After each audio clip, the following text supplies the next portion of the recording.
So I'm going to give everybody a minute to jump in to yet another live podcast. In fact, I have my phone right here, so I'm going to try to jump in myself and see if I can find myself.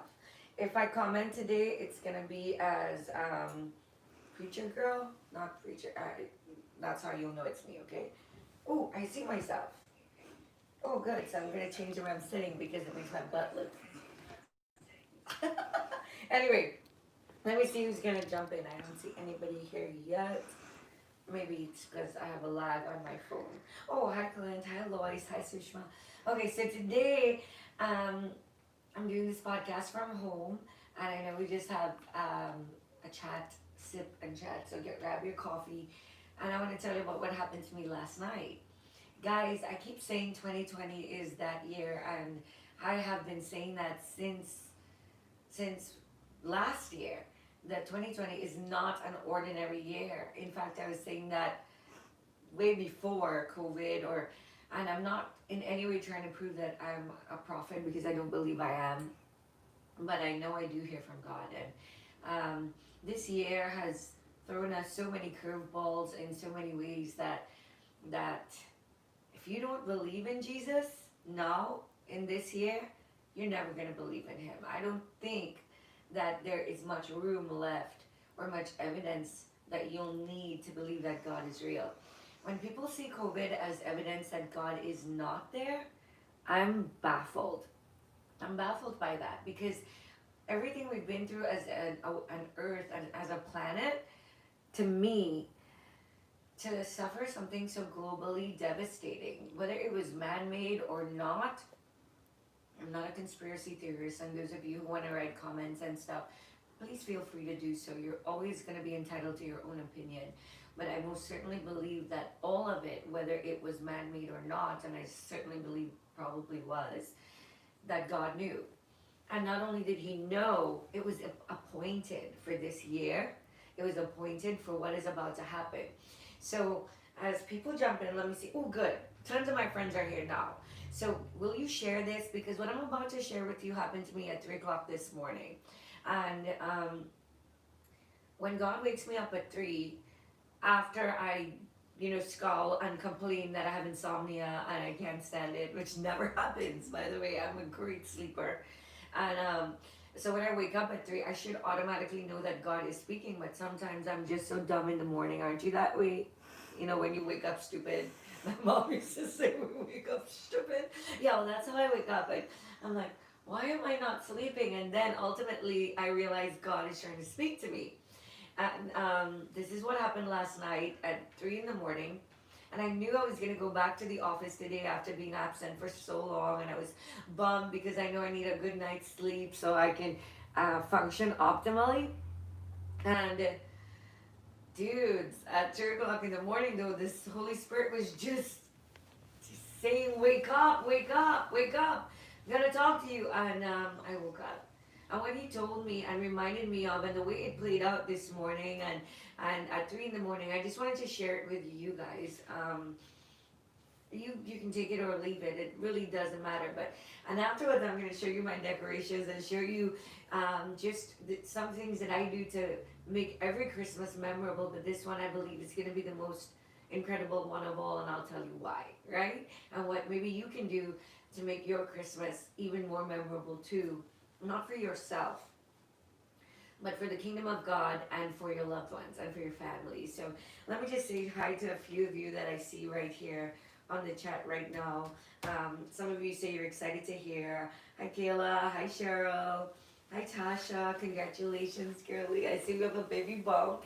And I'm always excited when my girls are having babies. All of you, hello, and share it. Now, I see myself on Fanny's here helping me today. So everything's so much easier. Like, I don't know what to do, but I guarantee you're going to want your coffee. So, if you're ready, feel free to comment along the way. Cheryl's also here. So, Cheryl, if you see any comment that you think I should address or whatever, just let me know so we can talk about it a little bit more, right? Oh, this is my tree. And I'll talk to you about some of the decorations I have on it at the end of this this revelation about what happened at 3 o'clock this morning. All right, so you know what's the most exciting part about what God did at 3 this morning? Let me tell you, you wouldn't want to believe this, but this is really the truth. If you're a preacher girl, then you get this. The most, or if you're a preacher guy that stalks preacher girl, I like you too. All right, so the most exciting part about all of this is that God really took me on this journey with you. And that might not be significant to you, but it is significant to me because Preacher Girl was never supposed to be a Pastor Sharo fan club. And I know people have interpreted it that way, but those are generally people who don't know me at all. And Preacher Girl was just more work. It really was more work for me. It added weight to my schedule that I really didn't need at the time, but I felt the prompting of the Spirit on my way to work that day. And by the time, I think on that day when I told Fanny, we're starting YouTube, blah, blah, blah, right now, and she's like, no, like, yeah, like right now. And she's like, what are you going to do? I'm like, I'm going to do a video blog and also a podcast. And very soon after we're traveling, I think it was a day after we left to go to another state, and I did the intro video from Washington, was it? Or someplace, Maryland or something. I don't remember where we were, but that's how quick and urgent it was in my spirit. Chicago. Yeah, and it was funny because it was at the busiest time in my life. Like every weekend, I was preaching in some other state, and God said to do this, and I was like, I knew it was a challenge, but I knew if he throws me a curveball like that, it's because it's an urgent thing, and the enemy tries to just bombard my brain so I don't feel able. But if God says to do it, trust me, I'm going to do it. Crawling on my belly, I'm still going to do it. And so what happened was we started Preacher Girl, and the ball started rolling, and I felt like if I just had to give you things to keep you engaged, and I'm not even sure right now why we're so engaged. I know part of my calling is to make sure that you fulfill yours, and I know part of what God put me here to do is to make you understand, each and every one of you, that you're not just here to look cute, or you're not just here to tell people about Jesus, but you have a specific calling that was appointed to you since before you were in your mother's belly, and helping you find it is part of what I'm here to do. I know that, but there's always more. So we went on this journey together that in 2020 we got thrown. I mean, the whole group of us got thrown, and it might not be as big a deal to you as it is to me, but I felt in a way that we're on a roller coaster and we're all in the same car.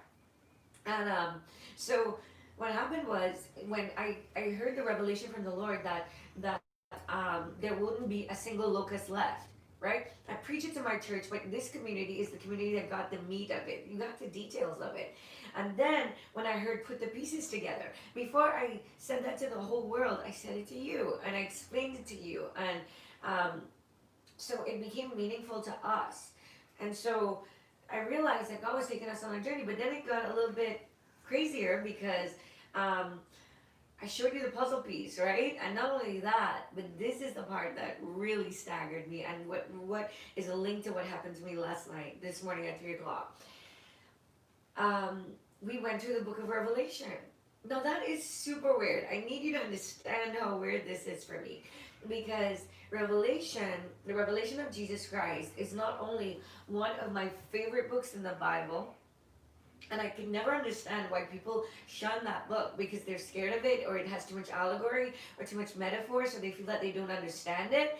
But it's always been fascinating to me. I've always loved it since I was a child. My papa always taught from the book of Revelation every year, and so it's part of who I am. I love to see it because it shows me my future, but it shows me most of all my love, which is Jesus, But we did that together in such a childish way. This is the funny part to me.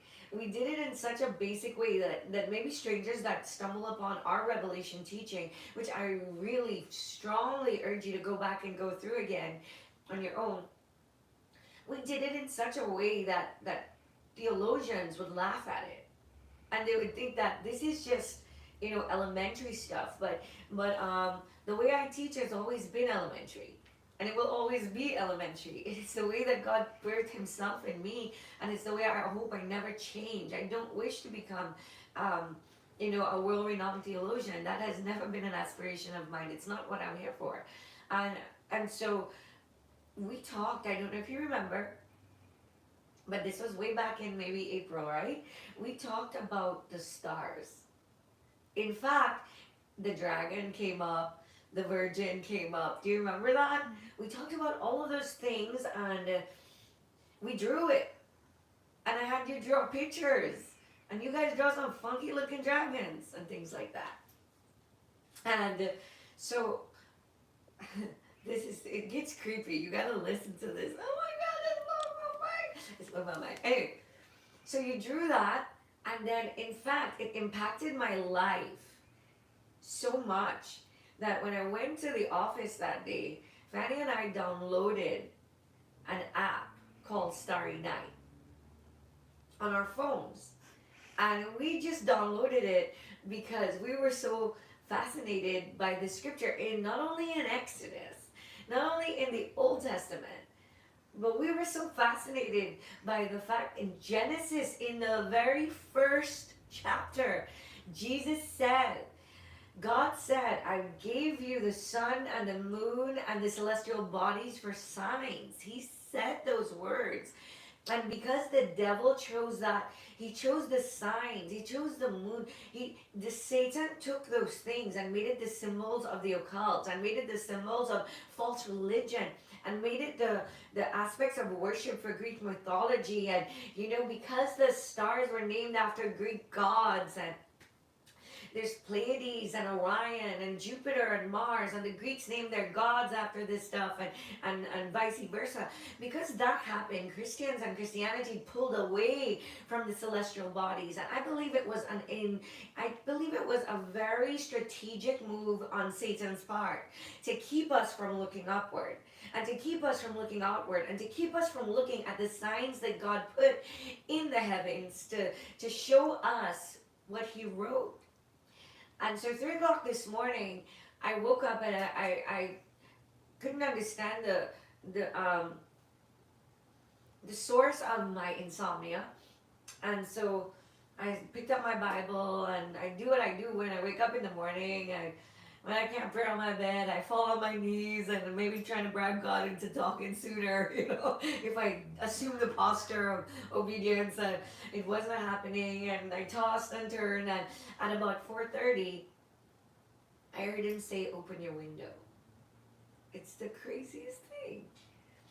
And I was like, Lord, you do know the temperature? And do you know my dog? I can't open a window.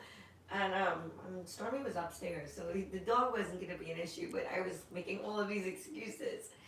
But I'm going to show you my window, because now I can actually see outside. Since Pastor Kurt put this massive window in our bedroom, so I can see outside, and he said open the window. And so I just, because I have these brilliant new blinds, I didn't actually have to open it. I just opened the blinds, and I looked up, and I saw the brightest star. The brightest star.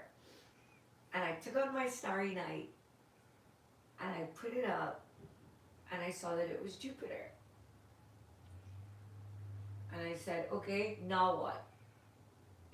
Now what? And then right there, I saw the dragon. Now, this is not a plug for this app. It's free, and I have it.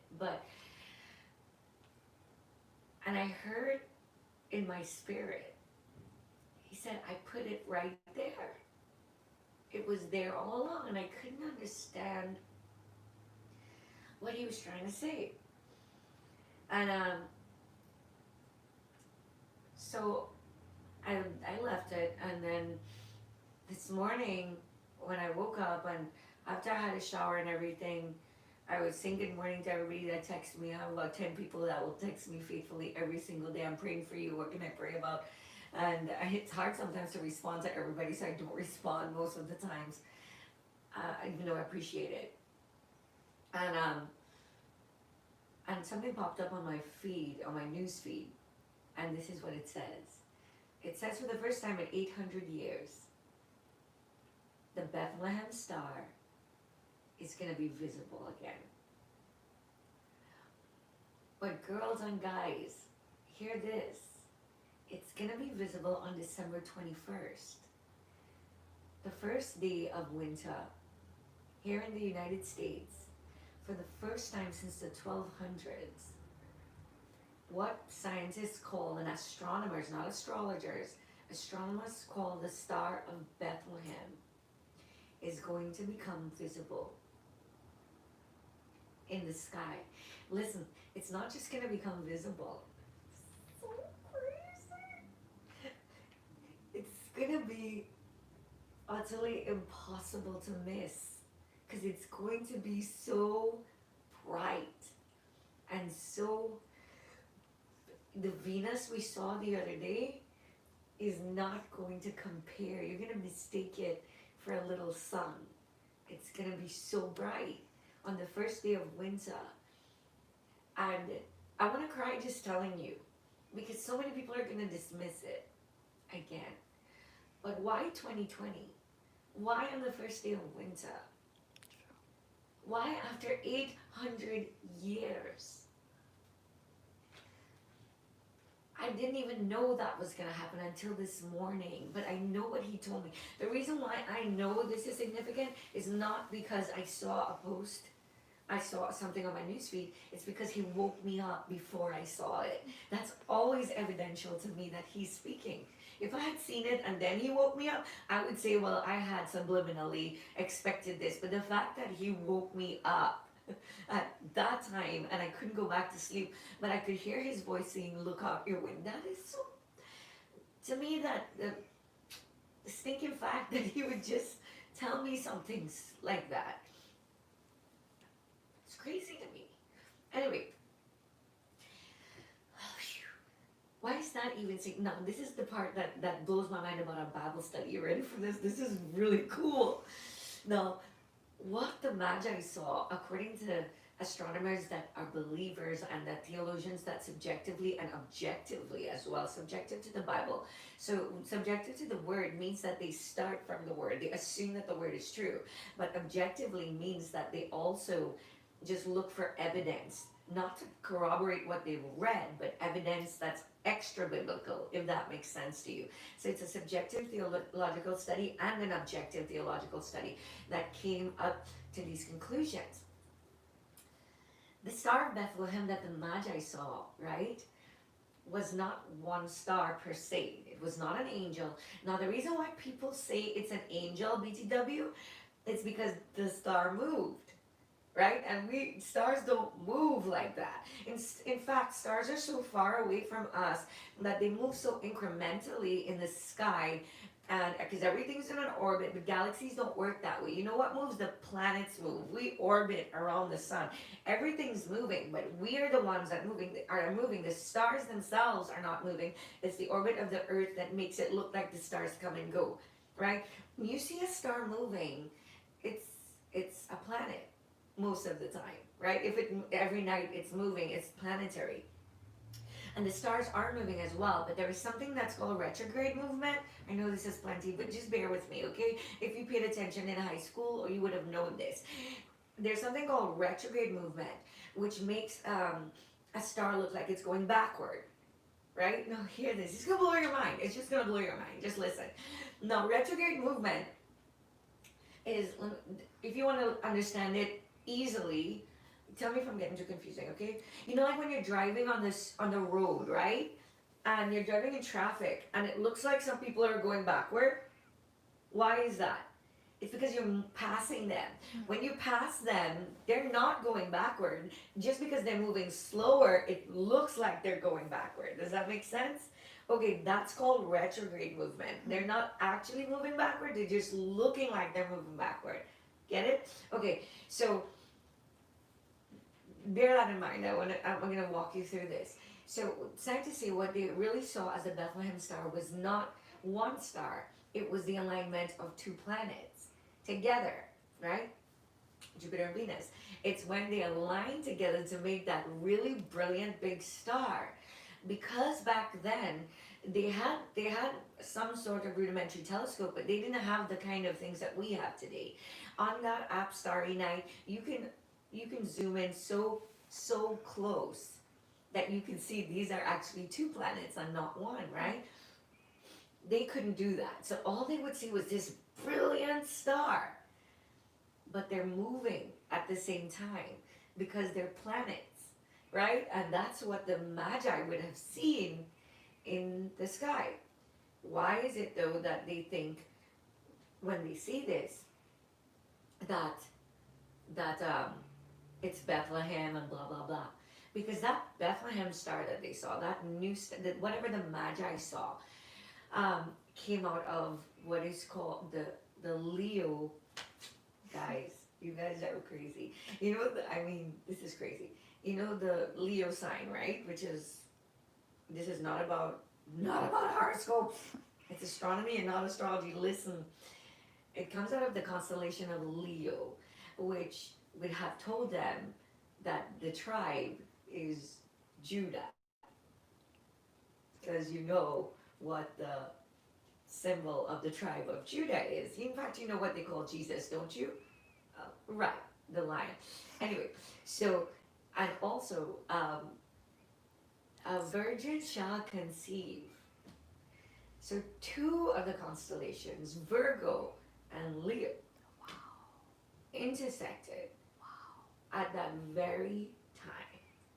And that's how they knew, because of what Daniel had prophesied in Persia, that a virgin will bring forth a son out of the tribe of the lion.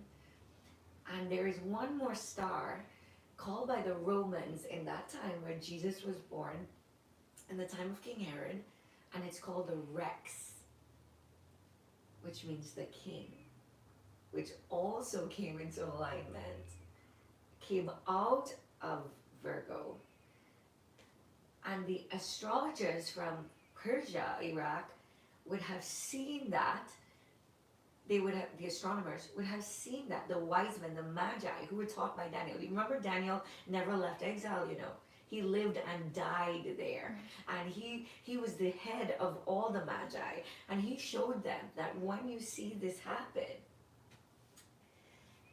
that the virgin will bring forth a son from Leo, and a king, Rex, would be born. That's why when they came to Herod, they say, where is he that is born king of the Jews?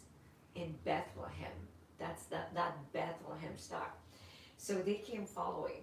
Now, the Starry Night app that we downloaded, that is able, if you go back into it, you can actually go back to your birthday. You can go back as far back as you want and see what the sky looked, and press play and watch the dance of the stars. And what scientists did was go back to the year that Jesus was born, which is not zero, by the way, between BC and AD, right? AD is Anno Dominus, which is after the birth of Christ, not after the death of Christ. So scientists, theologians estimate that the birth of Christ was actually about 2 BC. Some say 4, some say 2. And more people now are leaning to 4 because of the death of Herod, according to the contemporary authors of that day. Not Josephus, but Pleiades, another, anyway, that's a whole different, just take my word for it here, and go and research it yourself. When they go back to the exact year, on that app, by the way, go back to the exact year, back to 2 BC, as it goes back that far, and play what happened in the sky that night. Guess what happens? Exactly what I'm telling you right now. If you play, the stars aligned 9 months before that night, which was, by the way, around the 25th of December. It actually goes back to the actual date. Nobody believes Jesus was born on the 25th of December. But there's a distinct possibility that he was conceived on that day. Isn't that crazy? And it just turns out to be. There's no way they would have known this. We know this. Mm-hmm. We know this. You know what that means? That means Abba put that there for us. It was for signs for us. It wasn't just for signs for them. Why for us? Because we are, I believe, that generation. We are the ones. it gets worse too. You know what happened on the, if you go back in that same app to about 33 AD, if you go back to the year that Jesus was crucified, they know the exact date because the Bible tells us, right? It was the day before the Passover, and they tell you the day of the month and everything. It's written in the book of Matthew. Matthew has, according to one theologian, 9 different signs that tell you about the exact date. There's only one day. It was the 3rd of April of that year. Yes, they've pinpointed the exact date. And if you go back to that day in that app, you know what happens? At 3 o'clock on that day, which is the exact moment that Jesus dies, he gives up the ghost. He is crucified at 9 a.m. We know this. And he only lasts 6 hours. He's beaten so badly and has suffered so much trauma and so much loss of blood that he only can live 6 hours before he gives up the ghost. But at 3 p.m. that day, not only is the spirit wrecked in the earth, but the earth itself begins to quake.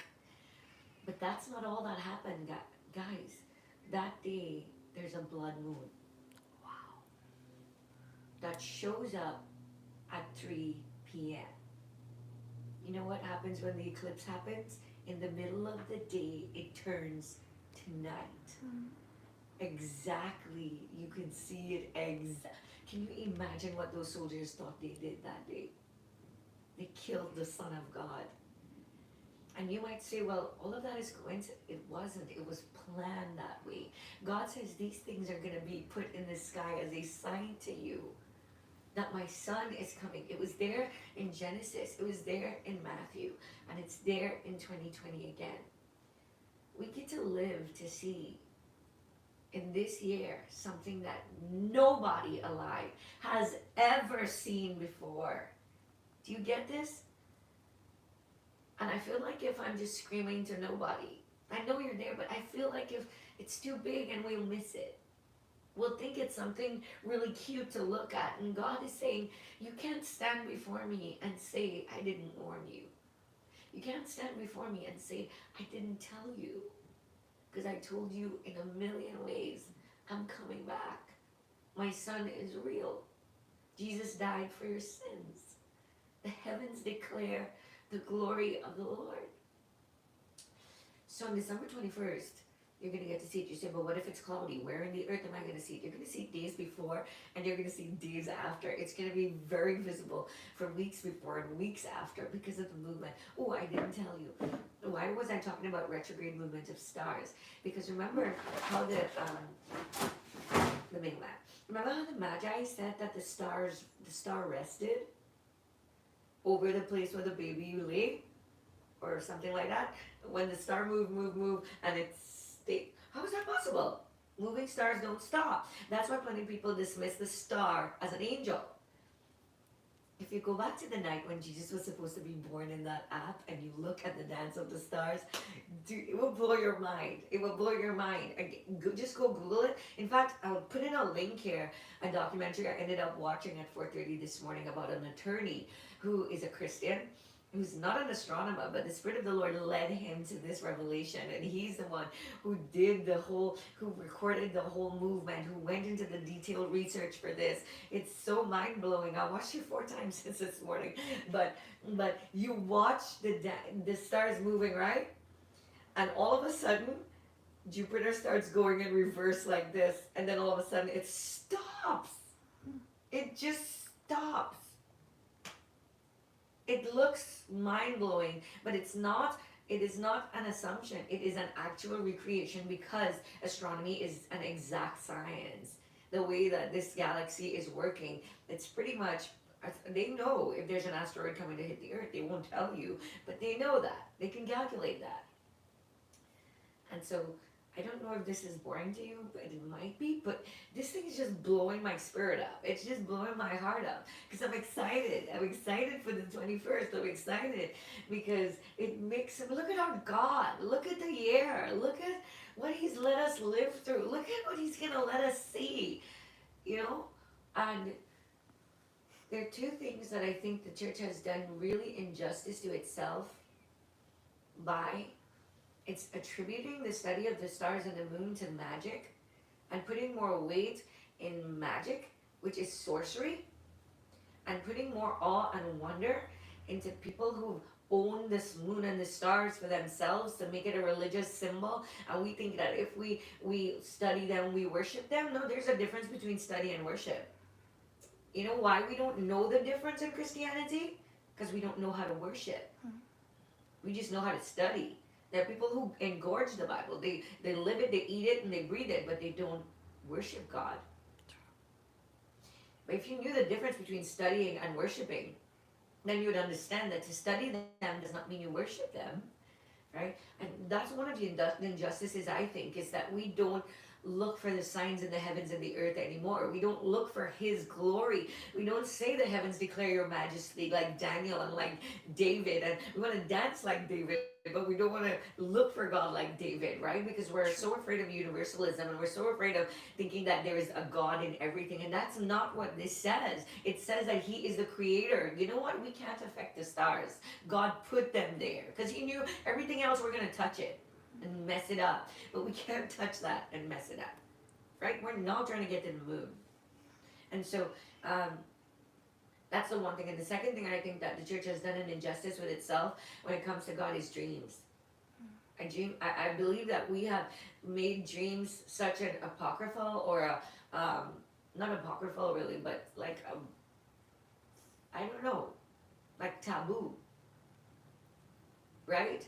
You feel you're a prophet if you have a dream, or then people negate you if you say, well, I dreamt it. You could say I had a vision and they'll listen. And you could say I got a revelation or a word and everybody's listening. But if you say I have a dream or I dreamt something, nobody wants to hear you. When in truth and in fact, it's easier to lie about a vision than it is about a dream. Because you don't have control over what you think. Over what you dream. You have control over what you think. Think about it. Anyway. So tell me your thoughts. I want to know what you think about all of that I just spilled with you, and did that even put an excitement in your belly about the 21st of December? This Christmas, it's different. It's different. It's almost like God pulled us out of commercialism.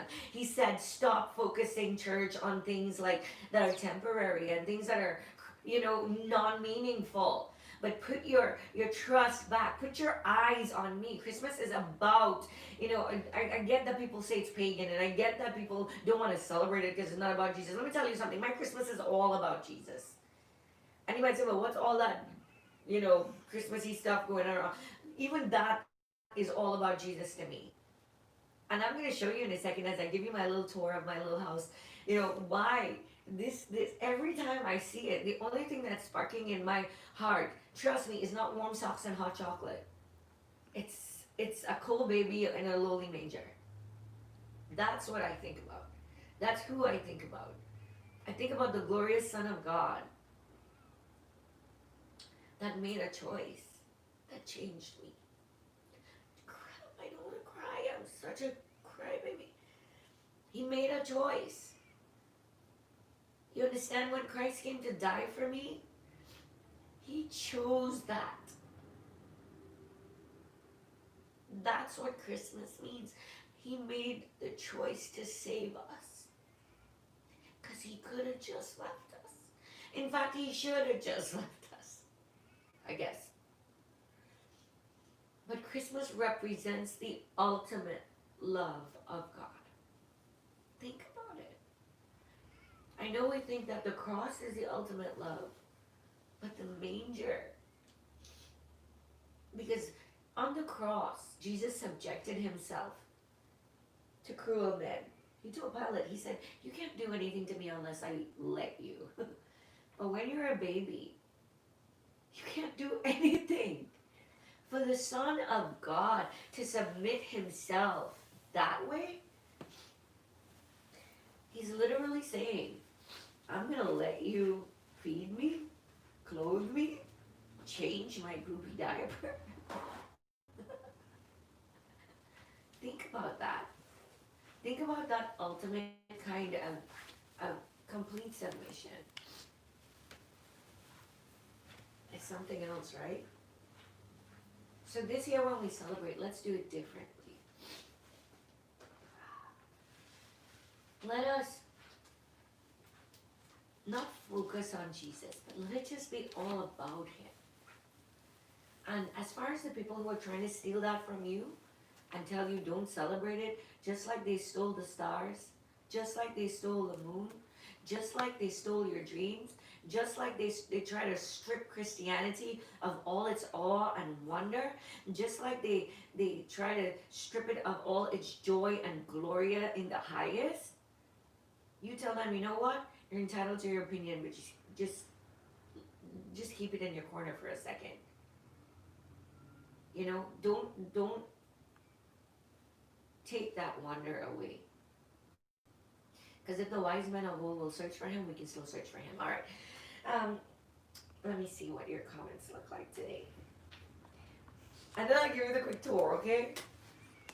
Yes, definitely an excitement. I can't wait. True. Glory to God. Yes, I'm excited. Yesterday when I saw an article, what article did you see? Mine was on CNBC News. If you go there to you'll be able to see it.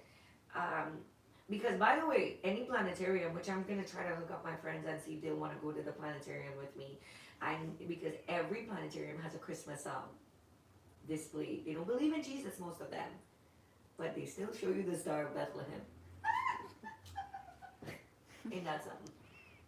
And it's glorious. I've been to it several times before. And if you've never have, it might be something you want to do with your family. Wouldn't that just add something to the whole Christmas? Instead of going to see the lights, hey, think about that. Instead of going to see the lights that people put up, why would not go see the light he put up? He made the choice to save me. I wasn't going to decorate and do anything, and I changed my mind, but I feel like I want to celebrate. Oh, Victoria, that makes me so happy about the Star of Bethlehem would be visible. Where did you see it? I think Fanny told me she saw one too. Where did you see it? On Godvine, I saw it. She saw it. Fanny saw it on Godvine, which is like YouTube for Christian videos. So, look, even if you don't get to go to a planetarium, you'll still get to see it. Just look up in the night. Hey, let's just look up every night. If you want to download the app, do that too. It's free. I have it on my phone. It's crazy. When you hold it up, you see dragons in the sky. You see the Virgin. You see, it's pretty fascinating. All right. I can't wait for the 21st. I wish we could go to the planetarium too. That'll look even more awesome. Clint, it's going to be visible. Actually, it's already visible. But on the 21st is the day it's going to just pop your eyeballs. I mean, I've never seen it. I'm talking like I know, but all right, Fanny, don't try it now. Okay, you can bring it up. Let me show that. All right. This is what the app looks like. I know you want to click off and download it. Don't do it yet. Okay, so this is what the app looks like right now. And if I hold it up this way, it will show you. It exactly shows you the stars that are existing right now. I'm very jealous of those of you who are right now in countries where there's not a lot of light or pollution in the air. Because think about what the Magi saw. You know what? When they looked up back then, they didn't see the 12 stars we see, They saw billions of stars.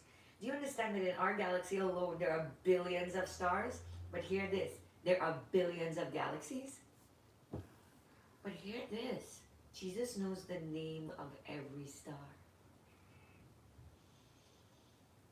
That doesn't make you fall in love with him? You dead. I mean, like, not in hell, you're just dead as a person, not in you. All right, let me, whoa, is that the time? Okay, but I was late. I was literally 15 minutes late today. So, if you think, Sylvia says, my nephew has the app and it looks amazing. It's such, yeah, it's a cool app. Every time I come out, a lot of times when I come out of the church, because there's a big open sky, I hold it up just to see what's going on. But I can walk you through the few decorations in my house. This is the part where we need music and stuff, but since this is a live video, you won't be able to see the music. I mean, hear the music. But let me show you some of my favorite stuff, and then I'll say goodbye, right? So, a few tips I think that will help you focus on the Lord and make your Christmas a little memorable for you. This is everything I have in my house, and I teach you preacher girls and preacher guys, this all the time. Um, Make sure that you only surround yourself with the things that bring you joy, even if nobody else likes it. It doesn't really matter, as long as it brings you joy. Don't spend a lot of money. I'll say it again, for sure. I mean, for whoever wants to hear it. Don't go out and spend a lot of money. All that's gonna do is cause you headaches. I can't stand it when people buy new decorations every year. I can't stand it when people and then come and complain that God hasn't blessed them. I can't stand it when your tree has to be perfect. You know, it has to be color coordinated, and you just need it to be blue and silver. You don't live in a mall. You live in your home, right? And I know if you like color coordination, by all means go ahead. But if that color combination does not bring you joy, bring your family joy. Those of you with children, God give you a bonus, because your Christmas kind of gets consumed with them, and so they bring the joy. Let me tell you something. The best thing that you could do for your child, and I know if I had children, I would 100% do this, is wake them up to go to church on Christmas morning. You know, I heard moms say they're still asleep. Do you tell them Santa's coming? Right? You'll see them awake at 5. And Christmas service is at 7:30 a.m. to give you time to go back home with them. I mean, they're gonna complain and they're gonna cry. But I am in my 40s now, and the one thing I will never be upset for is that my mom woke me up every Christmas morning at 5 a.m. No, 4:30 to get to church for 6 a.m. because their service is at 6, right? So do your kids a favor and do that for them, because you know what it teaches me? That Jesus is the reason for this day. That Jesus Christ will open presents when we come home. But he, first things first, is giving him a gift. And the gift we give him is an offering of worship. So this just is my admonition. It's not a demand. I'm telling you, as a child I've never missed a Christmas morning in church. And I hope until Jesus comes I never do. Right? So my first piece of advice is, if you have a Christmas tree, make sure that everything on there means something to you. If all you have are the little balls, you know, I have those. They're right here. This year, I bought these, and I said, don't go on and buy a lot of stuff. I bought 6 of these. And you know why? Because they're mint. That's it. This year, Preacher Girl is such an important part of my life that I have to represent them somehow. And so I have the mint balls on my tree to represent that. There are also some red balls deep down inside there, and you can see them if you look deep in the tree. Red balls, and I hang them deep down inside there because I like a tree with all kinds of dimensions. And you might say, well, how about those? Didn't you buy those? If I tell you where I bought those, I bought 100 red balls for $5 when Ann Taylor was going out of business. And they put them in big containers, and they say just take them all for $5. And I was like, yes. I never knew where I would use them, but they come in handy to fill the tree. Most of these mean something. They have so much meaning. I have my 3 wise men right here that say, for unto us a child is born. Jesus features on my tree a lot, but there are other things that feature too. See these drums right here? These drums are for my nephew Zaber.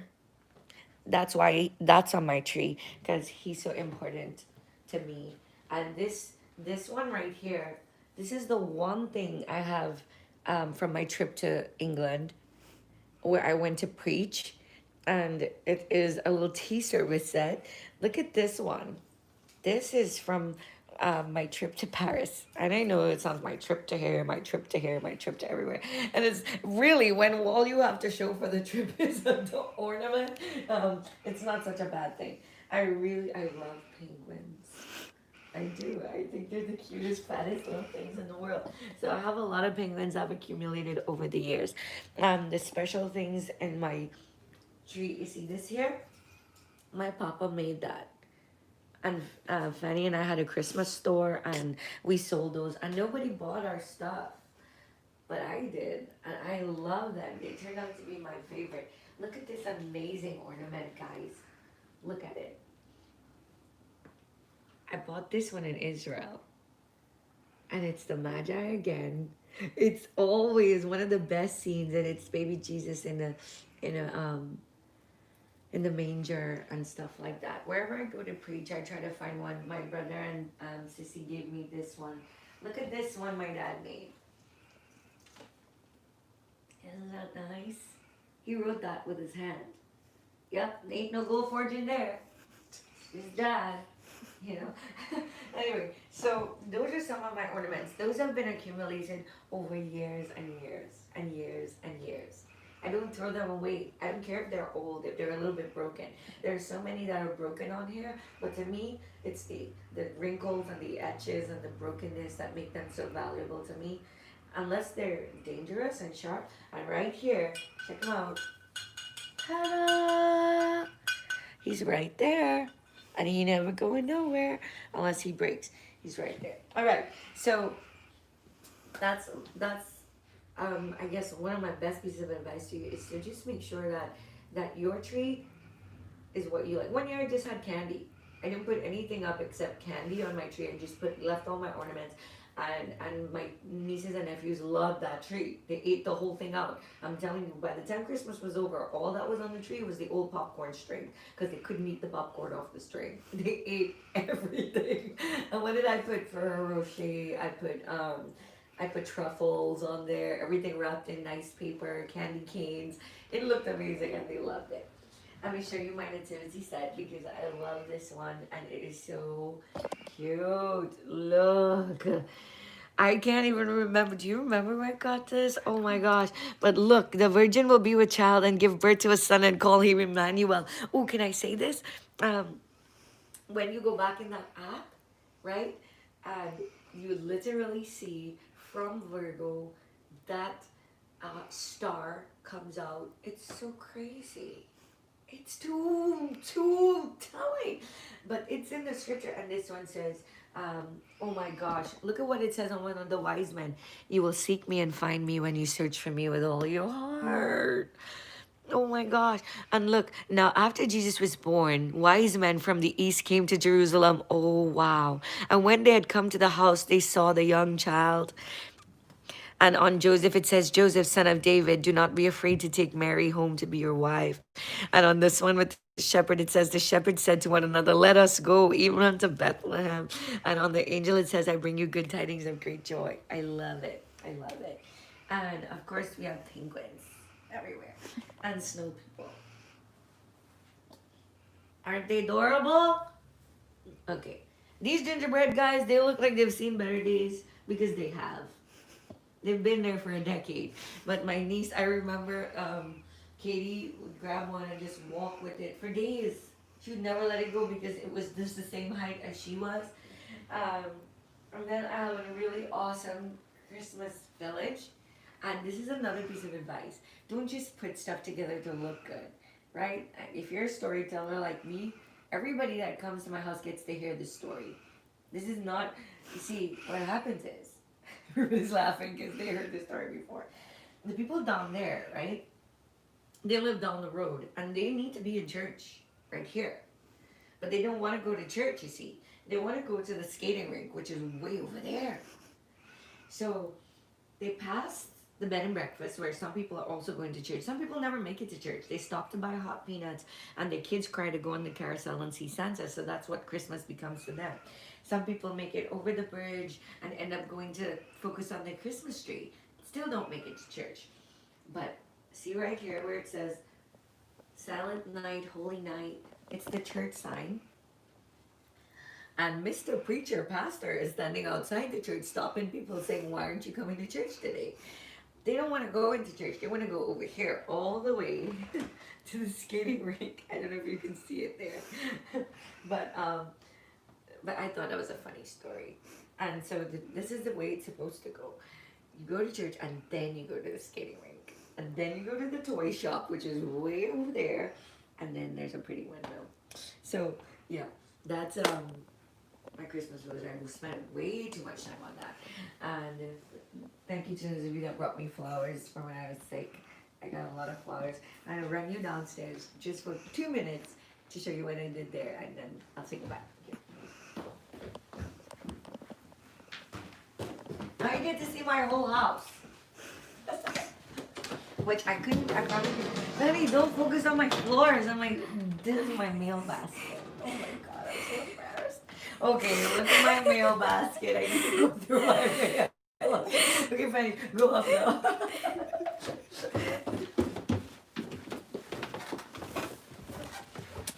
Oh, you guys want to see my closet? Okay, come. It's not very clean. Hold on, let me make sure all my skippings are hidden. So it's a little bit messy because my brothers are, if they have to hide gifts, it's here that they send it. So I get to store everybody's gifts. But this is what my closet looks like. These are my shoes. I know I showed some of you it before. And these are some of my Fiancais here. I have some Fiancai there. But look, there's more Fiancai there. Everywhere there's Fiancai. Okay, and I'll just give you a 360 and then we get out of here. Okay, so this is everything. And look, I have a little snowman and a red truck. This year I'm all about the little red trucks. I love them so much. I'm obsessed with the little red truck. And if you don't have your Levitical blend candle, which is the anointing oil that we make for my church, based on the Levitical recipe, this thing, I did a teaching a long time back about why I believe this smells like the Garden of Eden, and it smelled like Jesus smelled after he was anointed. But this, you missed it. If you, I don't know if, do we have more? We have more. Fanny says if you want to order one, you can order one. I know we sold out in 5 minutes. Probably less. In 5 minutes at the Christmas Village. We made another batch, and so if you want one, you just order it after this, okay? Can you just shut that door? Alright, ready? I'm just going to show you what I did. So I feel like you should decorate every place with, you know, something small. Make it Christmassy for yourself. But I want to show you two things, okay? You've seen oh, the room is finally done. We have my shelves put up. Let me add some things. Okay. See, they put up my shelf. Here's the red truck again. Oh gosh, I gotta show you what this truck does. I didn't buy it. I know I told you not to buy a lot of things, and I have a lot of things. People bought me this because I was sick. Yeah, I got Christmas. Look! It does that! Is that so cool? I mean, the red truck is amazing. Kurt says he's gonna try to find me this truck. And I said, okay, like the real one. And it lights up. I love yellow tulips, as you guys know. So, so on all my shelves, I put something really pretty. But this is what I want to show you. What I bought from Pastor Jody's store at the Christmas Village was this ladder. Look at it. And I'm obsessed with blankets. As you guys know, I love cozy, cushy blankets. And look, I put my favorite blanket or my soft blankets on this. I know you're in love with it. I know somebody is right now completely obsessed with this. It's just a little lean ladder. Look. I mean, there's only so many common cozies I can throw everywhere because they are everywhere. But I thought that ladder was like the coolest thing. I love that. So I was just going to show you a few things I love in my room. That's literally one of my favorite things in the world right now, along with my pendant lights. You know that. But check these blinds out, okay? Check these blinds out. These are the coolest blinds, and I don't like blinds. I'm not a blind person, but these blinds are like ordinary blackout blinds. I don't even have to close my curtains because it's so dark in here, right, guys? But check this out. What? Still blinds. Still blinds. No blinds. Ah! I know. Wait, I can't pull it back up. Well, sorry. I did it wrong. It's still new to me. Is that the coolest thing ever? I know. Thank you, Sharo. It's one of my favorite things in my room right now. So, I'll give you one last look at this. Red truck, snowman. So, last thing, and then I'll go, right? See this? This is my diffuser. It stays in my room, and I have my Young Living oils in there, and I'm a huge believer. I'm telling you, I don't even know what I did when I was so sick last week. Most of you don't know, but I had a surgical procedure, and the medicine was just killing my stomach. And the only thing that really helped me, besides a whole lot of prayer, was a little bit of that Panaway oil that Dr. Donna helped. It works. It works, especially when it's a dull, achy pain or something that you just don't know what to do, and you just don't want to take medicine. And I hate to take medicine. I don't like it. It really upsets my stomach. So my good pieces of advice, put things that you love in your space so that you're happy to be there. If it's things that pertain to your kids, put their ornaments on your tree. I know if I had children, they would do all the ornaments on my tree. And, well, maybe not all, but a whole lot. Or at least it would represent them. And if you're going to be a lot of time in a certain space, you make sure that... Was that my only Levitical candle? Mm-hmm. That was the one from in here. Mm-hmm. Okay. Because that's where I want to keep it, right in here. It wasn't here. So, put things that make your spirit feel brighter. And if I could give you any advice, ladies, you know this, but maybe the guys need the advice. Get a good set of sheets. Please. Don't sleep on cheap sheets. You're going to spend every night of your life on those sheets. And it doesn't mean expensive. But if you find something that you like, it would be a joy to get in your bed every day. Anyway, I will shut up now. It's way past the time. I love spending time with you. The only thing I miss is being able to see your comments the whole time.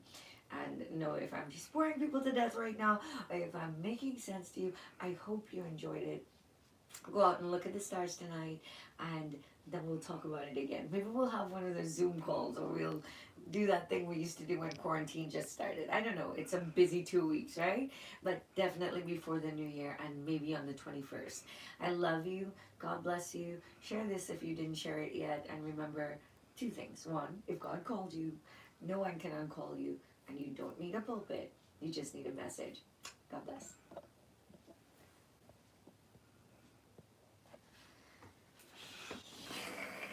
I talk too much.